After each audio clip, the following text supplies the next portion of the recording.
From the floor of the CME Group, this is Danny Riley with today's cash close, and we're just a few seconds after. Now, if the way it looks right now is if the S&P closes lower, which it really looks that way, it'll be the first consecutive three-day down move for the futures all year. Now, the other part about this is that while we've been talking about it, a little bit of a down move, there's been very little selling going on here. Most of it has been generated by the algorithms chasing sell stops and arbitrage sell programs. And as we speak right now, the S&P is only 18 handles off its contract high. There is no real selling here. The high of the day of the S&P came in at 1689.20 after the open. The low came in at 1680.90 midday. And last, we're 1687.5. We're down 6.4 handles.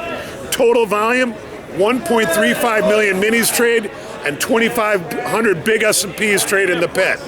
MOC, we only had 10 million to sell. It's one of the smallest imbalances we've seen all year.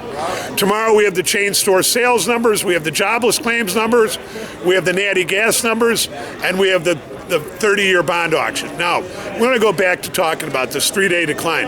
It's been an amazing run for the S&P. And nowhere have I ever seen anything like it, with the S&P up 19% at its highs, and then actually no three-day down declines. It's almost unheard of. We're going to leave it like that. The S&P is going out on a somewhat firmer note. Like I said, there's not a lot of selling here, and we'll be back on the opening print tomorrow.